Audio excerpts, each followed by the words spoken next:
Halo teman-teman, jumpa lagi dengan aku, Linda. Kita lanjut ke bab 3B ya.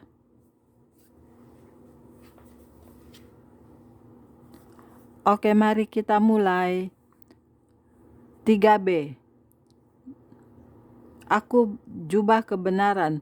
Aku bersukaria di dalam Tuhan. Jiwaku bersorak-sorai di dalam Allahku, sebab Ia mengenakan pakaian keselamatan kepadaku dan menyelubungi aku dengan jubah kebenaran, seperti pengantin laki-laki yang mengenakan perhiasan kepala dan seperti pengantin perempuan yang memakai perhiasannya.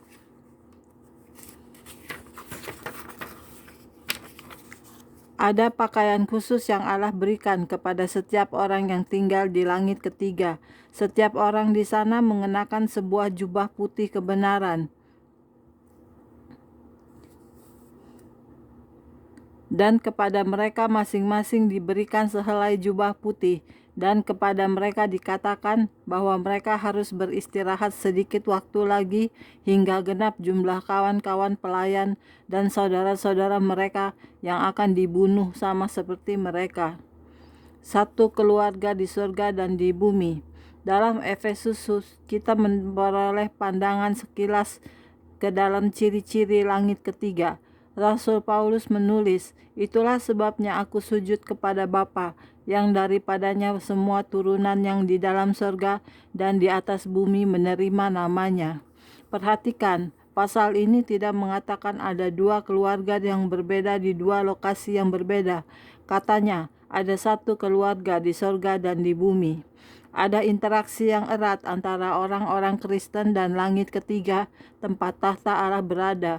Pertama-tama, doa-doa kita naik langsung ke tahtanya. Pada saat kita berdoa di bumi, doa-doa kita naik langsung melalui langit pertama tanpa masalah. Tetapi kadang-kadang jawaban kita akan menghadapi masalah untuk turun melalui langit kedua. Tetapi jika kita berdoa dengan iman di dalam nama Yesus, doa-doa kita akan melewati langit kedua dan naik langsung ke tahtanya. Itu merupakan salah satu misteri doa yang besar. Bagaimana doa dapat dipanjatkan kapan saja, di mana saja, di bumi, dan langsung menemukan tempatnya di ruang tahta Allah, tempat Allah dan Bapa, tempat Bapa dan Anak mendengarkan. Pusat kegiatan malaikat. Langit ketiga adalah tempat malaikat-malaikat Allah naik dan turun daripadanya. Itu adalah tempat yang disebut rumah oleh para malaikat. Malaikat-malaikat tinggal di sorga dan bekerja keluar darinya. Jadi ketika mereka selesai menjalankan tugas sehari, kala mereka ingin pulang ke rumah, mereka kembali ke sorga. Beberapa malaikat tidak pernah pulang. Malaikat yang ditugaskan untuk Anda tetap berada di dunia untuk sementara. Kita menyebutnya malaikat pelindung. Jadi, kita mempunyai hubungan doa dengan langit ketiga. Kita mempunyai pekerja-pekerja malaikat yang berasal dari sorga, dan kita juga mempunyai anggota-anggota keluarga dan teman-teman yang ada di sana. Keluarga dan sahabat-sahabat kita sadar sedikit banyak tentang gerak-gerik kehidupan kita di bumi. Saya pikir mereka tidak tahu segala sesuatu secara rinci, tetapi saya kira sampai batas tertentu mereka tahu. Dengan cara serupa, ada kalanya kita tahu apa yang sedang dilakukan keluarga kita di sorga. Doa masih berlangsung di sana untuk Anda. Doa syafaat masih dilakukan oleh orang-orang kudus yang sudah meninggalkan dunia ini dan menyeberang ke sana.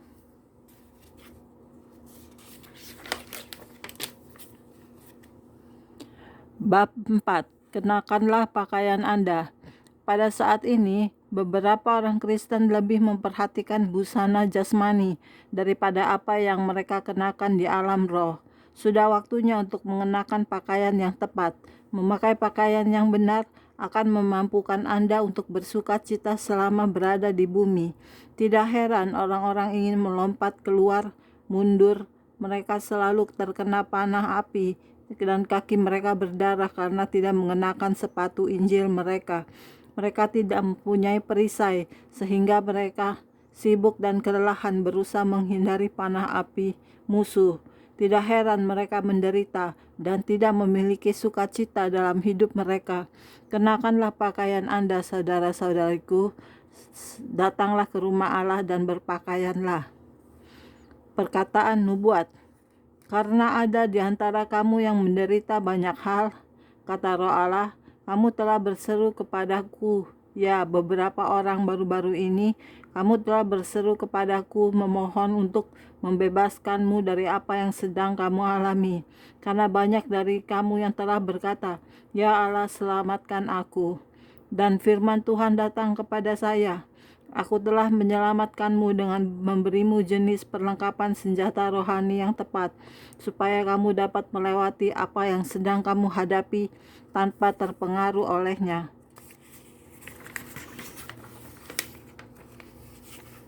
Karena beberapa orang berdoa untuk kelepasan, tetapi mereka tidak dimaksudkan untuk dipindahkan dari keadaan itu. Mereka harus tahu bagaimana hidup benar di dalamnya dan mendatangkan keberhasilan dan membawa kemenangan di mana aku telah menempatkan mereka. Karena banyak yang berlari maju mundur, tetapi bukan karena pengutusanku, melainkan karena ketakutan mereka sendiri dan karena kesusahan mereka sendiri. Karena umat pilihanku di akhir zaman harus tahu bagaimana tinggal di tempat aku menempatkan mereka. Mereka perlu tahu bagaimana tinggal di tempat yang aku katakan supaya mereka tinggal, dan bagaimana bekerja di mana aku telah menempatkan mereka. Karena aku telah menyediakan bagimu pakaian yang akan menyebabkan kamu hidup berkemenangan, pakaian yang akan memberimu sukacita, pakaian yang akan memberimu perlindungan di tengah-tengah lingkungan yang sangat bermusuhan. Jadi janganlah berlari maju mundur. Belajarlah untuk bertahan di mana aku telah menempatkanmu. Karena maju mundur itu berasal dari si jahat. Ia mendorong seseorang ke sini dan yang lain ke sana. Tetapi aku telah menempatkanmu dan memperlengkapimu untuk tinggal di tempat, dan memperlengkapimu untuk membangun, dan memperlengkapimu untuk diam di dalam kemenangan di sana, sampai petunjukku datang untuk menunjukkan kepadamu tempat kemana kamu akan pergi selanjutnya.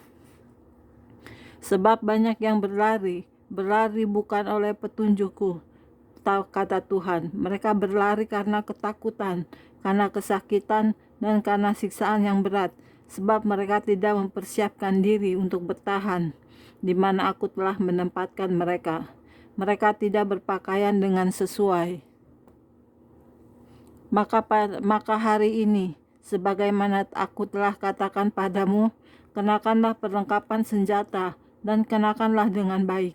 Jangan menanggalkannya, sebab itu adalah perlindunganmu sampai kamu pulang, kata Roh Tuhan. Karena ada juga beberapa orang di antara kamu yang menderita terus-menerus di satu bidang, kata Roh Tuhan. Ada beberapa dari kamu yang menderita berulang-ulang dalam bidang-bidang kehidupanmu, dan masalahnya tidak pernah lenyap. Ada penyiksaan yang dimulai sejak kamu masih kanak-kanak dan tidak pernah meninggalkanmu. Dan setiap hari kamu memohon kepadaku, "Oh Tuhan, kapan Engkau akan membebaskanku dari hal-hal tersebut? Kapan Engkau akan mengusir musuh-musuh?" Dan firman Tuhan datang kepada saya, mengatakan sekali lagi, itu adalah karena sebagian perlengkapan senjatamu tidak dikenakan sepenuhnya. Kamu kehilangan sebagian perlengkapan senjatamu. Tengoklah ke belakang dan selidiki penganiayaan yang berkepanjangan itu, dan temukan perlengkapan senjata manakah yang telah kamu jatuhkan di sisimu. Pungutlah kembali dan ikatkan dengan kuat-kuat. Jangan membiarkannya jatuh lagi. Maka kamu akan mendapatkan kebebasan dan kelepasan yang kamu dambakan, kata Roh Tuhan.